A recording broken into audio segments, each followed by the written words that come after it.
우리 장발장이라는 그 빅토르 위고의 그 소설을 아시죠? 네. 여기에서 보면 장발장은 참 기구한 운명을 살게 됩니다. 조카가 배가 고파요. 배가 너무 고프니까 그 조카를 향한 그 긍휼한 마음이 앞서서 빵가게를 지나가다가 혼에 따끈한 빵이 있는 거예요. 그래서 그저 조카가 뭐 가진 거를 놓고 하니까 자기도 모르게 그 긍휼이 더 커서 빵을 가져갑니다. 이 사건에 연루되어서 19년을 살게 됩니다. 끔찍하지요. 빵 하나 훔쳤다고 그것도 자기 먹을 게 아니라 조카 주려고 그래 빵 하나 훔쳤다고 19년을 살게 돼요. 처음부터 그래 산 건 아니지요. 도망을 가니까 또 이렇게 가중처벌이 되기 시작하는 거예요. 그러다가 또 조카의 사연을 알지 못해서 자기가 감옥에 있으면 그 아이까지 안 되겠는 거예요. 그리고 또 탈출을 하게 됩니다. 또 잡혀와요. 이게 되풀이 되다 보니까 19년이나 살게 되었다는 거예요. 장발장의 소설은 많은 우리 인생의 변곡점들을 시사해주고 있는데요. 사건을 우리가 이렇게 TV나 어떤 매스컴을 통해서 볼 때 사건 자체보다 왜 이 사건이 일어났는가 하는 거기에 집중하는 것을 보게 됩니다. 동기지요. 사건이 일어난 동기가 있습니다. 그래서 보면 계획적인가 우발적인가 이런 이야기를 많이 합니다. 여러분 심지어는요 계획적이고 우발적인 것 이 두 가지의 어떤 동기 때문에 계획적이라면 다분히 동기가 있겠지요. 계획적인 동기가 있는 거예요. 그런데 우발적이면 이게요 간단한 실형으로 그냥 아니면 뭐 이렇게 쉽게 끝날 수 있는 것이 심지어는 사형까지 가버립니다. 그 동기가 그렇게 중요하다는 거예요. 그 법에서 법의학적으로 이렇게 봅니다. 저도 뭐 법 전공은 아니기 때문에 잘 모릅니다. 그러나 법적으로 이렇게 볼 때 동기에 대해서 굉장한 이 페널티를 적용하더라는 거예요.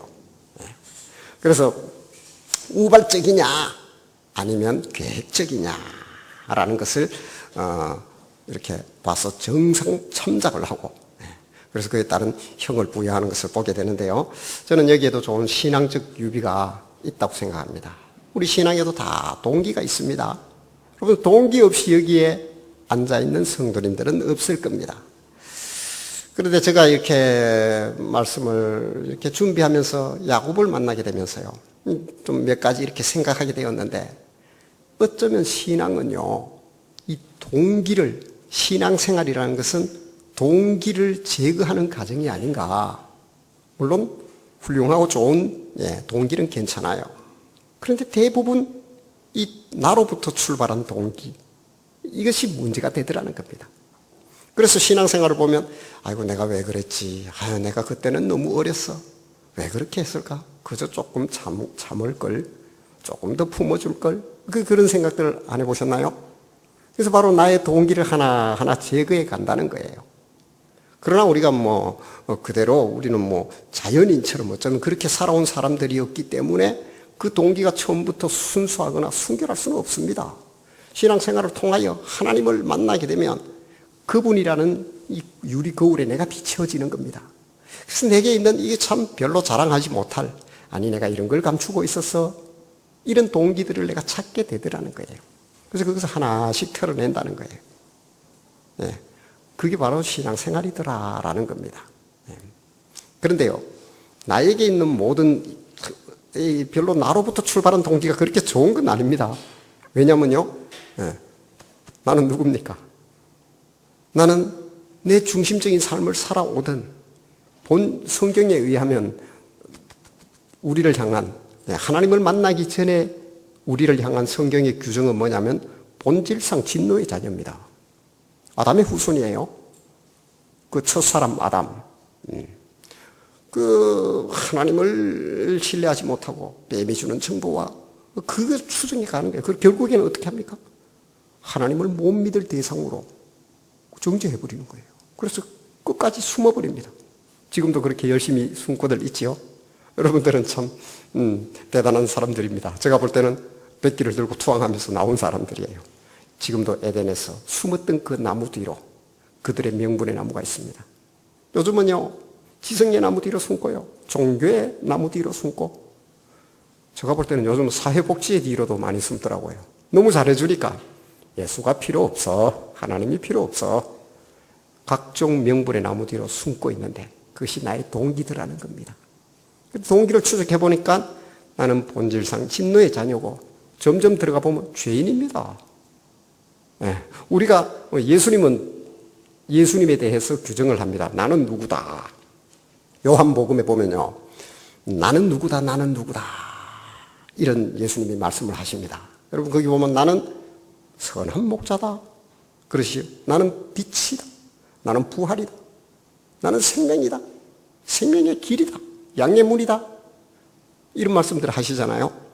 한번 우리 성도님들 자기를 한번 규정해 봅시다. 나는 누굽니까? 제가 이게 예수님의 자기 선포를 보면서 나는 누구지 하고 자랑하려고 하니까 할 게 없어요. 자신 있게 나는 누구다 여러분 이야기할 수 있겠나요? 한 가지는 할 수 있더라고요. 나는 죄인이다. 이것만은 확실하더라고요. 나를 규정할 수가 없습니다. 이게 무슨 얘기냐면 나로부터 출발한 것은 결국은 그 출발지를 찾아가 보면 죄인이더라는 겁니다.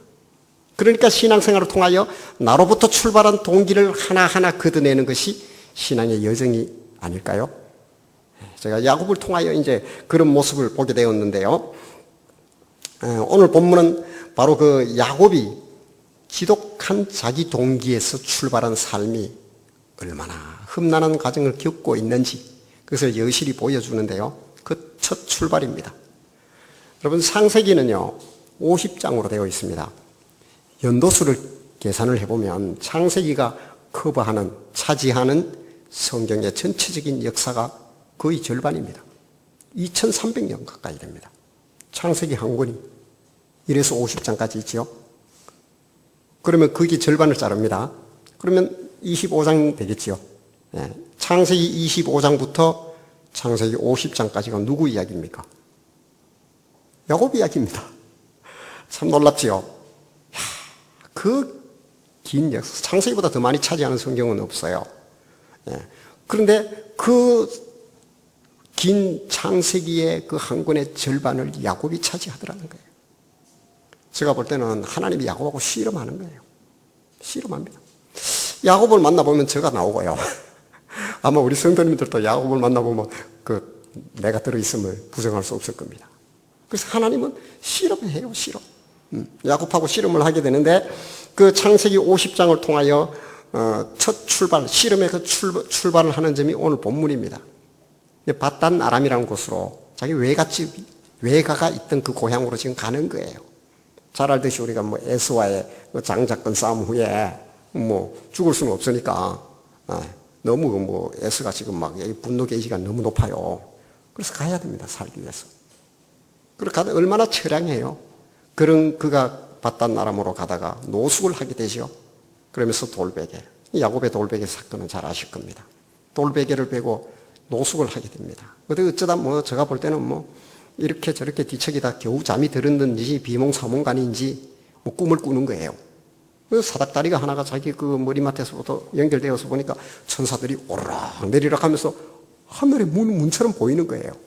아마 그 다급한 마음에 또는 그 처량한 마음에 지푸라기라도 하나 잡고 싶지 않았겠나요? 그런 야곱이 그것을 베트엘이라 그래요. 그래서 하나님의 집이라는 거예요. 우와, 여기가 하나님의 집이야. 야곱의 제가 볼 때는 그런 선포 뒤에는 자기의 처량한 마음, 그런 것들이 있지 않나 싶은데요. 그런데 하나님이 여기에서 약속을 합니다. 사람이 약속을 하면요, 그것은 잘 지켜지지도 않고 언제든지 제가 볼 땐 자주 바뀌는데 하나님이 약속한 것은 절대로 바뀌지가 않더라고요. 반드시 지킵니다. 왜요? 하나님의 이름이 걸린 거니까요. 우리가 약속을 한다는 것은 나의 인격이 걸리는 겁니다. 인격이. 하나님 자체예요, 약속은. 그러니까 그것은 변개치 않아요. 그래서 지금까지도 이 교회는 유지되고 있는 겁니다. 아브라함과의 그 언약의 약속의 연장선상에서 너가 나를 위하여 아들을 내어놓느냐? 나도 너를 위하여 아들을 내어놓겠다. 너의 후손을 위하여. 그렇게 예수 그리스도를 내놓은 거 아닙니까? 그 약속의 연장선의 선상에서 우리는 구원의 은혜의 반열에 들게 되었다는 사실입니다. 그러니까 하나님은 변개치 아니하고 약속을 반드시 지킵니다. 레위와 맺은 언약이라면서 십계명 중심에 하나님과 맺은 계약 언약을 한번 보세요. 끝까지 지키시는 분입니다. 율법의 1.1핵이라도 없어지지 아니하고 반드시 이루리라. 그 결정이 예수님 아닙니까? 그래서 하나님은 약속을 반드시 지키시는 분인데요. 오늘 여기에서 야곱에게 약속을 하십니다. 창세기 28장 15절입니다. 제가 읽겠습니다. 내가 너와 함께 있어 내가 어디로 가든지 너를 지키며 너를 이끌어 이 땅으로 돌아오게 할지라. 내가 내게 허락한 것을 다 이루기까지 너를 떠나지 아니하리라 하신지라. 일방적인 약속입니다. 지금 야곱, 우리가 이렇게 하나님이 하는 약속은요, 쌍무적인 약속이 있는 반면에 편무적 약속이 있어요. 쌍무적이라는 이야기는 내가 이렇게 하니 너도 이렇게 할래? 이겁니다. 십계명이 그거예요. 십계명 중심에 내가 너의 하나님이 될 터이니 너는 나를 어떤 우상과 다른 신도 두지 말고 나만 너에게 하나님에게 할 수 있느냐? 그 얘기 아닙니까? 예. 그렇게 쌍무적인 서로의 책임이 있는데 이 약속은 지금 편무적이에요. 하나님 혼자 선포한 약속입니다. 방금 이야기했듯이 하나님은 약속을 하시면 반드시 지키시는 분이십니다. 이 이야기는 뭐냐면 야곱에게는 로또입니다. 뭐라고 그럽니까? 네가 이 처량한 길을 떠나고 하지만은 반드시 너를 이곳으로 내가 다시 돌아오게 하겠다. 창세기를 한번 보십시오. 반드시 돌아오게 하십니다.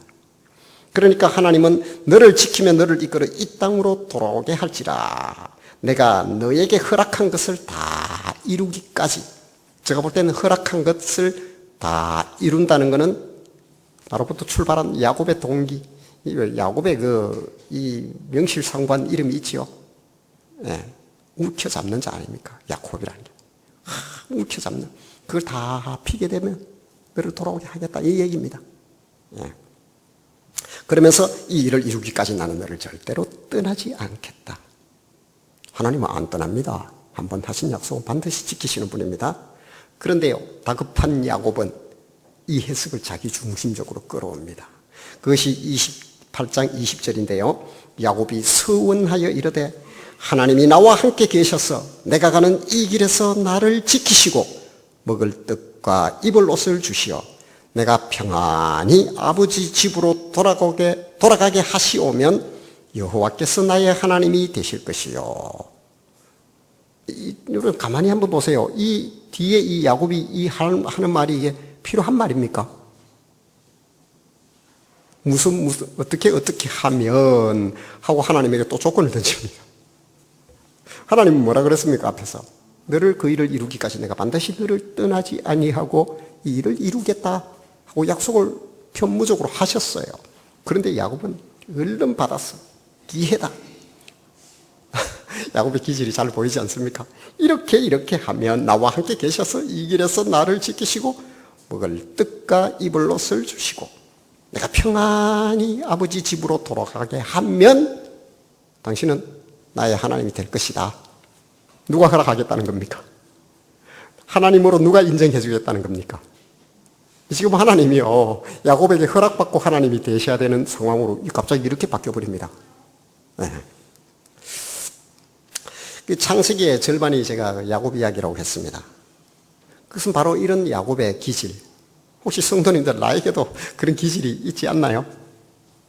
저도 부정할 수 없습니다. 어떻게든 나에게 유리한 방향으로 어떻게든 가지고 오려고 이런 참 줄다름을 하는 것, 이것이 바로 야곱이 내 안에 들어앉아 있다는 겁니다. 이제 부정할 수가 없는 저의 고백이기도 하는데요. 이와 같이 자기 중심적인 사고와 이런 어떤 신앙적 출발을 한 사람들이 한 두 명을 제가 소개하려고 하는데요. 한 사람은 다윗입니다. 아니 다윗이라니요. 다윗은 내 종 다윗과 같았더라 하면서 하나님이요 사람을 이렇게 평가를 해요. 그리고 측정을 하는데 그 기준치가 있어요. 우리도 무슨 일을 하게 되거나 하면 측정하는 자가 있든가 아니면 무게를 다하는 저울이 있든가 하지요. 하나님이 사람을 측정하는데 이렇게 갖다 대는 사람이 있습니다. 그 표본이 누굽니까? 다윗이에요. 딱 갖다 대놓고 내 종 다윗과 같았더라. 그러면 그 사람은 의인이에요. 다윗을 하나님 인정해요. 그런데 제가 지금 자기 중심에서 출발한 한 사람으로 다윗을 끌어왔는데요. 모셔온 겁니다. 어렵게. 그런데 좀 흠을 잡으려고 합니다. 잘 알듯이요. 그렇게 하나님 중심의 삶을 사는 다윗일지라도 어느 순간에 아까 야곱처럼 탁 바꾸어 버리니까 지금 우리아라는 그 충신을 어떻게 하던가요? 굉장히 계획적인 겁니다. 굉장히 계획적인. 이게 아주 보면요, 주도 면밀합니다. 공승전을 하잖아요. 그러면 밑에 막 들어가 성을 공략하기 위해서 막 군사들이 들어가잖아요. 그럴 때는 의모도 하고 이렇게 합니다. 요즘은 게임을 많이 해서 청년들은 잘할 텐데요. 의모도 하면서 막 공승전을 들어갔는데 들어가는 척 했다. 우리한테는 이야기를 안 하고, 야, 요압, 장수 요압이 있어요. 요압에게, 야, 우리하고 선봉을 써서 쭉 갔다가 그 녀석만 남겨놓고 약속 한 대 빠져라. 죽이란 얘기예요. 그럼 어떻게 될까요? 위에서 그냥 가만 안 있지. 기름을 붓거나, 뜨거운 기름을 붓거나, 화살을 쏘거나. 누가 은폐를 해줘야 사는데 다 빠져버린 거예요. 그래서 죽여버립니다. 다윗은요, 이 한 가지 거짓을 듣기 위해서 이렇게 한 동기가 뭘까요? 우리아를 죽인 동기는 우리가 잘 알듯이 바세바를 범한 사건을 덮으려고 했던 겁니다. 그것을 듣기 위해서 9가지의 거짓을 가져옵니다. 한 가지의 거짓, 한 가지의 죄악된 자기 동기에서 출발한 것을 듣기 위해서 9가지의 거짓을 동원하는데요. 요압도 동원되고요. 별의별 게 다 동원됩니다. 이게 무슨 얘기입니까? 때로는요, 자기가 하나님이 나를 이렇게 군왕으로 세우셔서 하는 그 포지션까지도 동원됩니다. 그러니까 결국은 한 가지의 그 시커먼 거짓말을 듣기 위해서 하나님마저도 동원해버렸다는 거예요, 다윗이요. 자기 중심에서 출발한 생은 이렇게 신앙적 이 포석을 하더라는 거예요. 그렇다고 다윗이 하나님을 믿지 않는 사람입니까? 물론 이 뒤에 이제 눈물의 회개를 통하여 거듭나게 됩니다. 그리고 한 사람은 또 소개하려고 하는 또 한 사람은요, 우리가 잘 아는 부자 청년입니다. 저는 부자 청년이 참 마음에 들어요. 아니, 여기까지만 가도 정말 좋겠어요. 내가 어떻게 하면 율법을 퍼펙트하게 지켜서 하나님이 기뻐하는 시선을 내가 받는 삶을 살 수 있겠나이까 하고 이 젊은 청년이 도전하는 겁니다. 이런 청년 만나보셨나요? 아마 오늘날의 벤처기업가 정도 되는가 봐요. 대박이 났어요. 아주 주목받는 유튜브 정도는 되는지, 그 이상을 되는지 모르겠어요. 그런데 그가 지금 고민하는 문제가 있는데, 어떻게 하면 하나님의 사랑과 관심을 더 받는 더 퍼펙트한 신앙인이 될 수 있습니까? 하고 예수님을 찾아온 사람이에요. 마음에 들지 않습니까? 마음에 들지요? 그러면 저는요, 이런 사람 만나고 싶어요, 정말. 그런데 예수님은 오늘 어떻게 합니까? 좀 받아주시지. 늘 아쉬워요, 저는 이 본문이. 부자 청년. 그를 예수님은 상대하면서 그에게 말하면서 그 전곡을 찔러버립니다. 근데요, 그렇게 했어야 돼요. 왜요? 우리가 지금 예수님을 주님이라고 부릅니까? 주님? 네. 나의 마스터입니다. 나의 주인이란 얘기입니다. 그러면 내 생의 이 헤게모니, 이걸 누가 잡고 있다고요? 주도권을 주님, 당신이 잡고 있습니다 하는 겁니다. 그런데 그 주도권을 지금 누가 잡고 있냐면 이 청년은 자기가 잡고 있습니다. 예수님이 그걸 본 겁니다. 그리고 하나님을 잘 섬기며 율법도 잘 지키고 주님의 뜻대로 살겠다는 것은 세컨드, 서드, 두 번째, 세 번째, 네 번째, 다섯 번째 자기 계획에 있었던 겁니다. 주님이 몇 번째요? 두 번째부터는 다 자기의 종일 뿐입니다. 혹시 우리 인생에 제일 첫 번째 자리에 누가 있나요? 그분이 주님입니다. 그것이 주님입니다, 여러분에게. 저에게 역시도요. 그러니까 주님은 그의 종이 되어야 돼요. 제가 오늘 제목을 신이 되는 조건입니다. 나의 신이 되는 조건이에요. 그것은 내 중심적 나로부터 출발한 동기를 승인해주고 그것을 이루기 위한 당신의 수많은 그 능력과 신적 권능으로 나를 서포트 하세요. 이거밖에 안 되잖아요. 첫 번째 자리에 주님이 있지 않다면 필연적으로 그 자리로 주님은 전락해버리고 만다는 사실입니다. 그래서 주님은 그 청년에게 이런 참 청년을 만나기는 어렵더라도 그에게 전곡을 찌르는 얘기를 하실 수밖에 없었던 겁니다. 네가 부자다는 거예요. 네 많은 소유가 있다. 그것을 다 가난한 자들에게 나누어주고 나를 따르라. 제가 볼 때는 예수님이 그걸요 다 나누어주고 다 버리고 따르는 그 행위적 선택까지 얘기하지는 않았다고 저는 생각합니다. 그것을 수용하는지 보려고 했던 겁니다. 알겠습니다. 제가 어렵지만 그렇게 해서 당신을 따르며 어떻게 하면 내가 더 퍼펙트한 신앙인이 되겠나이까 하는 거니까요. 더 정결한 신앙인이 되겠나이까. 그것이 너의 목적이라면 너 그 가지고 있는 그걸 첫 번째 것을 다 팔고 나를 쫓으라고 했던 겁니다. 아마 알겠습니다. 그랬으면 아마 제가 볼 때는 그걸 팔아서 뭐 예수님이 어떻게 하겠나요? 그의 주권이 어디로 옮겨가는지 그것을 보려고 했던 게 아닐까요? 그러니까 내 동기로부터 내 중심적 내 사고와 이걸 계속 추적해 보면 본질상 진노의 자녀인 내가 나오고 그것은 곧 죄인입니다. 거기에 그루터기를 걸고 거기에 정박해 있는 내 신앙이 어찌 올바른 출발이 되겠나요? 그러니까 예수님은 할 수가 없었다는 겁니다. 그러나 순수한 동기를 가졌던 사람들이 있습니다. 저는 이 말씀을 통하여 우리 성도님들이 나는 어디에 그루터기를 나는 어디에 이 닷을 내려야 되는가 하는 것을 여러분들이 찾기를 원합니다. 지금 소개하고 싶은 사람은 순수한 동기를 가졌던 두 사람인데 한 사람은 베드로입니다. 베드로는요 가끔씩 저를 흔들어 깨우는 일들을 하더라고요. 그렇게 목회자가 되어서 여러분 베드로 하면 어떻게 해요? 적흥적이고 또 이게 약간의 어떤 다혈질적이고 그리고 터프가이죠. 뭐 별 깊이 있는 생각도 안 하는. 그런데 베드로는요 보면 볼수록 제가요 놀랍니다.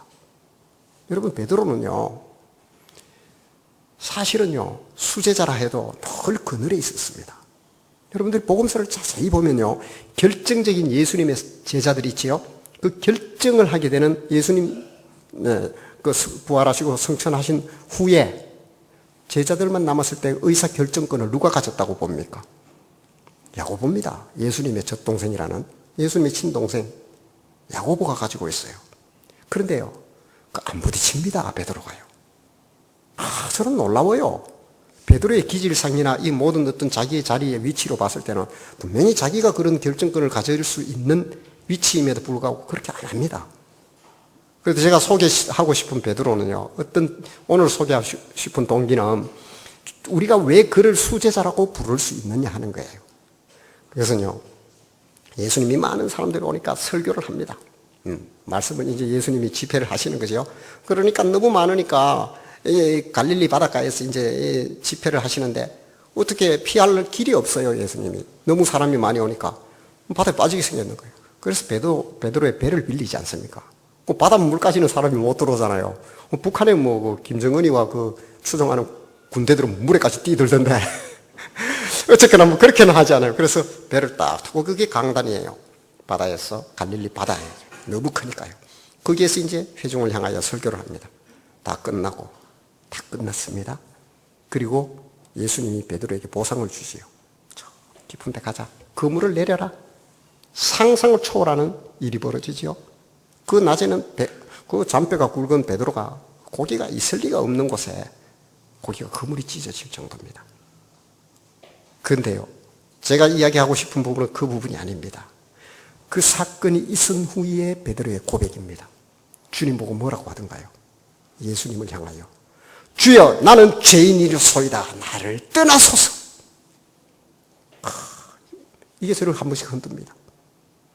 왜 베드로가 베드로는 지금도 터프가이에다가 그대로 그냥 살아가는 자연인이에요. 그가 이런 고백을 하게 되는 것 이유는 일단 도망도 못 가고 배 위에 있으니까 배가 강단으로 있으니까 예수님 발밑에서 설교를 제일 잘 들었을 것 아닙니까? 그리고 자기에게 일어난 일, 있을 수 없는 일이라 그물이 찢어질 정도로 물고기를 잡아요. 그걸 보면서 베드로는 정직하게 반응했던 겁니다.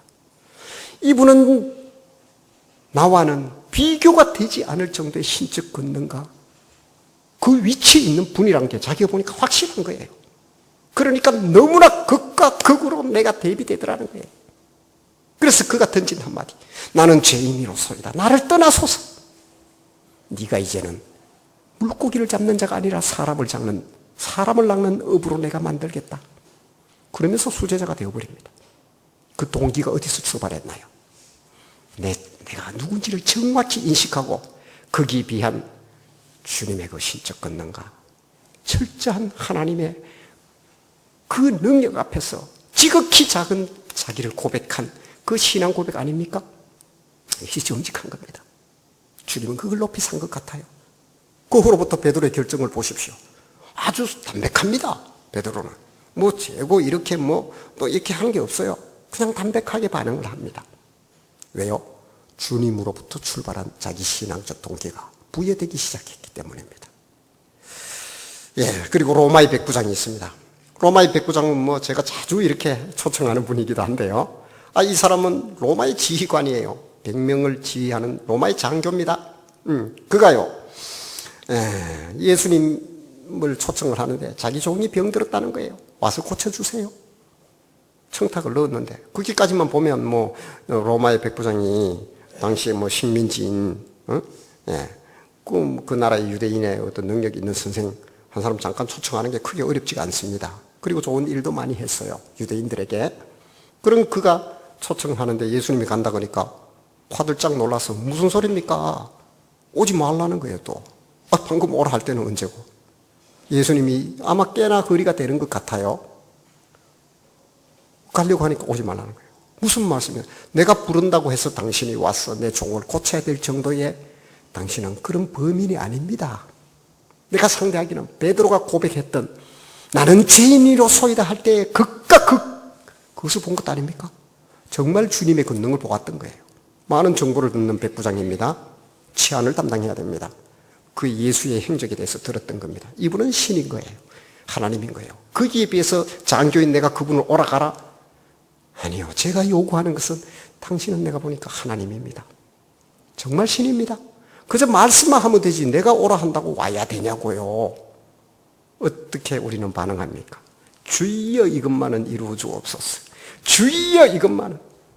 어떻게든 주님을 내가 소유하려고 어떻게든 그분의 시간과 그분의 모든 관심을 나에게 끌어올려고 혹여 우리는 그런 발버둥 치는 모습과 이 백부장의 모습이 대비되지 않나요?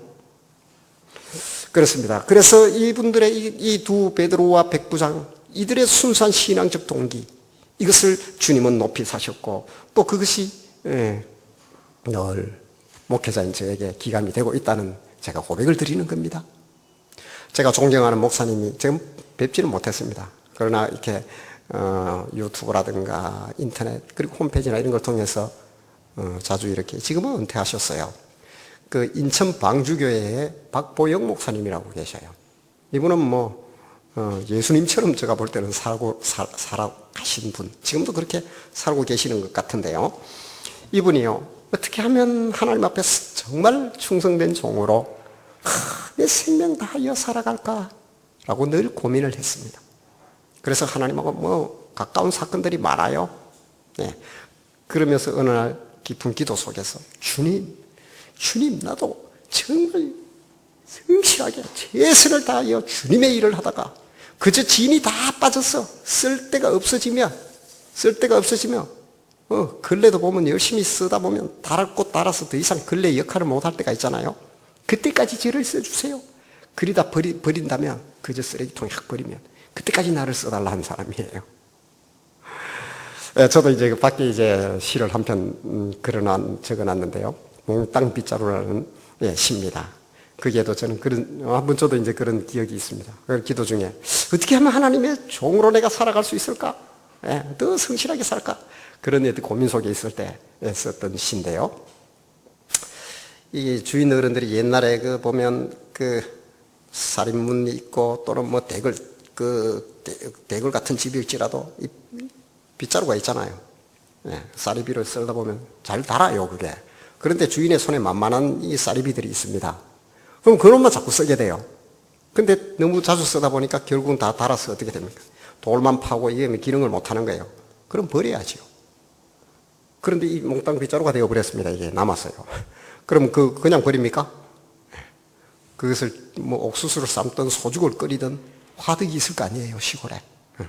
그 화덕에 불 쏘시게는 되잖아요. 그때 던져달라는 게 저희 고백이었습니다. 그래서 밖에 있는 몽땅 빗자루의 기도라는 제가 시인데요. 어쨌거나 저는 이제 박보영 목사님의 간증 중에서 이분이 했던 간증 중에 기억에 남는데요. 이분이 나는 너무나 하나님의 종으로서 성실하게 살고 싶습니다. 뜨거운 열정을 가지고 삶을 그렇게 살아내셨습니다. 그런데 기도하면서 한 가지를 물었어요, 하나님께. 하나님, 우리나라에서 정말 하나님의 시선을 받는, 하나님이 정말 사랑하는 종이 누굽니까? 그것이 자기를 할까봐 그런 마음을 가지고 한 건 아니에요, 이분은요. 정말 본받고 싶은 종이 있다면 하나님, 나는 그분이라도 본받게 좀 이야기해달라고 조르니까 대답이 없어요. 그래서 계속 조르는 거예요. 그러니까 어느 땐가 하나님이 말씀을 하시더래요. 근데 거긴 절대로 그 위치는 얘기를 안 하셔요. 그 목사님은 아셔요. 누구. 그런데 아주 외딴 섬에, 아마 저 여수 어디쯤 되는 것 같아요. 그 외딴 섬에 배도 잘 안 들어가는 거기에 보면 사람 몇 안 사는데 할아버지 할머니들밖에 없어.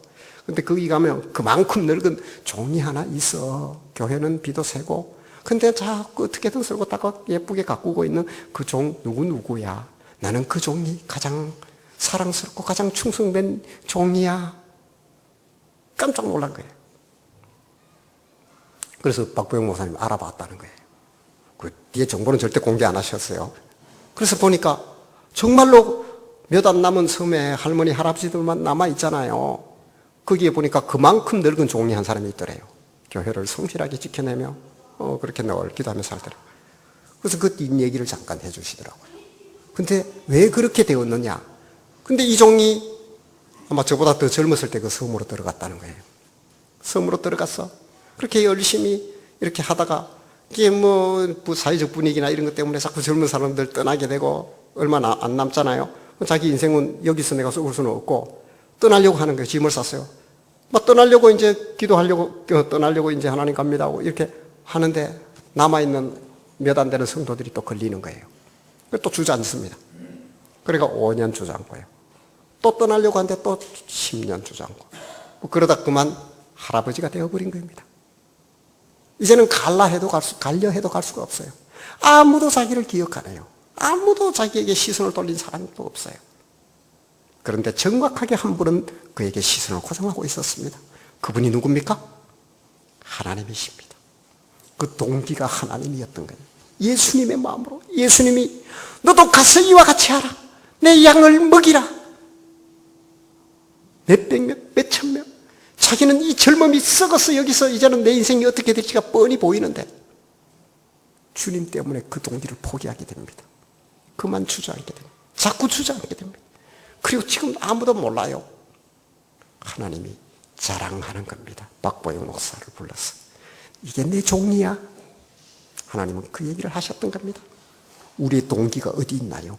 그 종을 그 외딴 섬에 묶어둔 그 동기가 무엇인가요? 자기입니까? 하나님입니까? 진짜 주님이었던 겁니다. 오늘 시작하면서 제가 말씀드렸던 장발장이 있어요. 빅토르 위고의 그 레미 지라블이라는 그 소설에 나오는 장발장. 그가요 19년 만에 이제 나오게 됩니다. 또 들어가면 이게 사회가 적응이 안 되는 거예요. 그러니까 뭐 어떻게 노숙처럼 하다가 웬 할아버지 한 분을 만납니다. 나이 많은 분을. 노신사인데 그분이 또 봅니다. 왜 당신은 집에서 안 자고 이래요? 잘 데가 없습니다. 그러면 이리 와서 자세요 하면서 그 자리를 내주는데 그분이 누구냐면 미리엘 신부입니다. 이 신부님이 장발장을 데리고 자기 성당에 가서 교회로 나옵니다. 거기서 잠을 재웁니다. 그런데 보니까 미사에 쓰고 하는 은촛대와 은쟁반이 좋은 것들이 있어요. 아무도 없어요. 이 본능적으로 소리 갑니다. 그래서 자고 나서 그 다음날 얼른 은촛대를 들고 도망을 갑니다. 팔면 이건 엄청나니까요. 그런데 그만 또 잡혀와 버렸어요. 아니, 불신 건물에 걸린 거예요. 경찰이 딱 부신검을 해보니까 이 딱 보니까 이건 뭐 조서로 딱 나오죠. 이 친구가 누군지. 이 녀석이 또 훔쳤구나 하면서 딱 미리엘 신부님한테 딱 데려왔어요. 제가 현행범을 잡았습니다. 이 은촛대를 들고 도망가는 장발장을 잡았습니다 하면서 딱 데려오니까 미리엘 신부님이 왜요? 묻는 거예요. 보시라고 이게 지금 예배 때 미사 때 사용하는 은촛대 아닙니까? 이 녀석이 훔쳐간 겁니다. 내가 잡았습니다. 그러니까. 아니 이 양반 왜 은촛대만 들고 가요? 내가 이거 은그릇도 은쟁반도 여기 함께 가져가라고 했는데 왜 그것만 들고 갔냐고. 빨리 가지고 가시라고. 경찰은 뻥 떴습니다. 이건 무슨 소리입니까? 아니 내가 줬다고. 장발장은 그때로부터 마음을 돌리기 시작합니다. 사회에 대한. 자기 동기에서 출발했던 그 모든 것을 하나하나 걷어내기 시작합니다. 그리고 마침내 시장이 됩니다. 성도 여러분, 저는 주님이 우리를 향하여 너는 어디서 출발하느냐라고 늘 우리의 삶을 통하여 묻고 있다고 생각합니다. 그에 대해서 정직하게 응답하시기 바랍니다. 야곱은요, 창세기 절반을 하나님과 씨름했습니다. 그러나 마침내 그는 손을 펴게 됩니다. 이집트에 갔을 때 모든 것이 고스란히 남아 있었습니다. 내가 움켜잡았을 때는 아무것도 할 수가 없었습니다. 내 동기로부터 출발해서 무엇을 하겠다는 게 과연 그것이 이루어질까요? 왜 내 동기를 버려야 될까요? 주님이 내 속에 들어오셔서 역사하시고 그 하실 공간이 필요하기 때문입니다. 내 동기로 꽉 차 있기 때문에 어디도 들어올 구멍이 없었던 겁니다. 그래서 우리의 동기를 주님은 다 너로부터 출발한 동기를 제거하라고 오늘 또 말씀하고 계십니다. 내게 꼭 맞는 신, 하나님, 그가 아니라 하나님께 꼭 맞는 나. 이것이 오늘 우리에게 주신 주님의 말씀입니다. 하나님께 꼭 맞는 성도, 나. 그 섬에서 늙은 종을 향하여 시선을 거두지 아니하시는 주님의 그 시선이 오늘 예배자로 사시는 우리 성도님들에게 고정되기를 주님의 이름으로 축복합니다.